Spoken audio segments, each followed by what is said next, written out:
The family of Belton icon Johnny Texas is trying to move forward after a fire destroyed their home and a lifetime worth of belongings. It happened off of Telephone Loop Road in Moffett just before 4:15 Sunday afternoon. Channel 6 News reporter Curtis Quillen is here. Curtis, how's Johnny staying positive through it all? Leslie, Johnny's family owned the house for about 40 years. Losing it yesterday, he says, was tragic. But now they just look to move forward, reminding themselves, quote, it could have been so much worse. I was walking out the door to go do some New Year's Eve festivities, and plans changed really quick. A bit of a gray smoke coming out from the back there. It may have been a lot worse back down in there. And if you go back the driveway, it is. The lawnmower, the roof, the entire house in ashes after a fire destroyed a house in Moffett on New Year's Eve. The Moffett Volunteer Fire Department says they got the fire out in minutes, but not before it took everything the Reynolds family owned. I'm sure there's heirlooms, memory items attached to memories. As a lifetime's worth of belongings look much like this book now, and charred and burned in what used to be this family's home for 40 years. It's a sign in the back of the house that addresses how this family is moving forward. The Lord watches over us. It's not the worst thing that could happen. This sign in the back of the house, reading, quote, send it up to God, lays pointing toward the house. With the house empty when the fire started, Johnny says all they can do is rebuild. No sense to dwell on the negative because you got to keep moving anyways. Now the community responds. Neighbors helping neighbors, collecting clothes to replace what was lost. A GoFundMe page also created to help the family start over in 2018. Something they're already starting. And yes, it's bad. It's a disaster. It's a travesty. But in all this, it's like a phoenix. You can rise from the ashes and keep being positive. A link to that GoFundMe page we just showed can be found on our website. That's KCENTV.com. Leslie. All right, Curtis, thanks so much. A woman and man in Bell County are alive tonight after escaping a house fire this afternoon. The two say they were asleep when the fire started at their home in the 3600 block of Setter Drive around 1 p.m. Investigators believe the fire was started by a faulty water heater in the back of the home. 2 cats died in the fire, but their dog survived. The home is a total loss. One Hill County family's home was completely destroyed, and now they're left trying to pick up the pieces. Channel 6 News reporter Cole Johnson continues our coverage from Hillsboro. And Cole, how is the family holding up?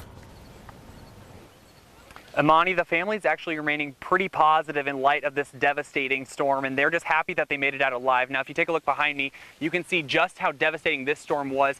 Look at this. You can see the pathway that the tornado took. It completely ripped apart areas of the house. I spoke with the homeowner's son-in-law, and he said that he literally had to grip onto the wheel of the Harley there just to keep from getting swept up in the storm. Now, if you walk this way, we're going to show you an RV that was literally behind the house, and it pushed all the way into the middle of the yard and flipped over.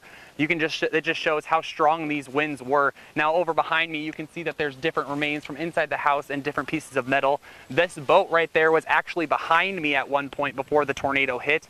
And then there used to be a steel structure here. It was a shed, and now that's completely gone. But the homeowner just says that the experience was terrifying. What did it sound like? Like a train coming through the house. God was watching us. We're blessed. We're blessed. We're going to keep following this family's story for the rest of the night. Back to you, Amani. Curtis Quillen joins us live tonight with the latest from Marble Falls. And Curtis, how is it down there? Well, good evening to you, Leslie. The good news here out of Marble Falls tonight is there are no known injuries and there are no known fatalities as a result of today's flooding. But when we spoke with a couple forced to evacuate their home today and spend tonight in a shelter here in town, it's a nightmare for them all the same. I like my mouth hit the floor. As the water of the Colorado River sweeps through Marble Falls this Tuesday night, many are stuck away from their homes. That includes Robert and Sherry Hillhouse, who have lived in Granite Shoals for 30 years. The law asked us where we live, and after we told him, he said, I suggest you get out. We have shower trailers, shower unit coming in, preparing meals for people. We have mattresses coming in. The Hillhouses are among about 35 people city officials say Tuesday night evacuated to here at the First Baptist Church of Marble Falls. But the church is prepared for more. Probably upwards of 200 people if we needed to tonight. The city of Marble Falls says Avenue S, which allows access to the Meadow Lakes area, was finally able to reopen just before 8 o'clock. But they're warning people, as they say projections from the Lower Colorado River Authority have the river surging an additional 1 to 2 feet between 9 and 11 Tuesday night. What that means for people is the people that were flooded originally or asked to evacuate originally needs to be vigilant and stay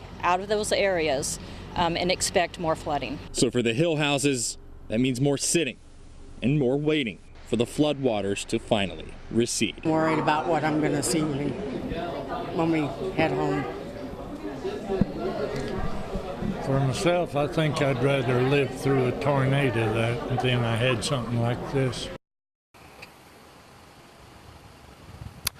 Now, as far as the entire scope of today's flooding, according to the city, it is unclear at this time exactly how many people were forced from their homes in the Marble Falls area. And Leslie, the river continues to rush. And like we said earlier, they were warning that it would continue to rise another 1 to 2 feet. And that's going to keep going until about 11 o'clock tonight. For now, we're live in Marble Falls. Curtis Quillen, Channel 6 News. Well, near Marble Falls, almost 100 buildings and homes were damaged when crews and families finally returned home to see them today. One family in the Meadow Lakes area tells us that in almost 50 years, they have never been hit this hard. Our very own Curtis Quillen joins us now live from Marble Falls with a look at some of that destruction. Hi, Curtis. Well, good evening to you, Chris and Leslie. The street I'm standing on here in Marble Falls is Lakeshore Drive. 24 hours ago, this thing was completely covered in water. Tonight, it's the site of a neighborhood lending one another a helping hand as the cleanup from this historic flooding begins. A house swept away in the floodwaters in Cottonwood Shores just outside Marble Falls. Here, the foundation not only of a home, but of memories as family photos and keepsakes are splashed across the yard. But back in town, they're cleaning up a layer of mud from when Mother Nature came rolling through. Never this bad. This is the worst we've experienced. Carolyn Edwards and her husband Jerry live along the Colorado River in Marble Falls. Wednesday, as they returned to their home, they found a water line 3 to 4 feet high on the walls, a pedal boat stuck in a tree in their backyard, and their indoor pool covered in silt. Probably take us a year to get back living in our house. The Edwards aren't alone. 67 city facilities damaged, from parks and pools to water treatment facilities. 63 homes damaged, some with the ground literally pulled out from under them. I think it's shocking that and good that we didn't have any water rescues, injuries, or fatalities during it. But as the cleanup continues, Edwards says she's not going anywhere. She's going to rebuild right where she's at, because even though the damage is bad, she says it's just stuff. It's a genuine community that anybody would be a privilege to live in, and we're so thankful for each and every one that said, what can I do? Well, guys, the entire city of Marble Falls is under a boil water notice tonight, so much so that people who are still displaced from their homes having trouble finding a restaurant that they can eat some dinner at. Another thing worth noting, guys, the city sent out a release today talking about some debris pickup options that people here have, and they're having to implement those because they're bracing for even more rain here in Marble Falls in the coming days.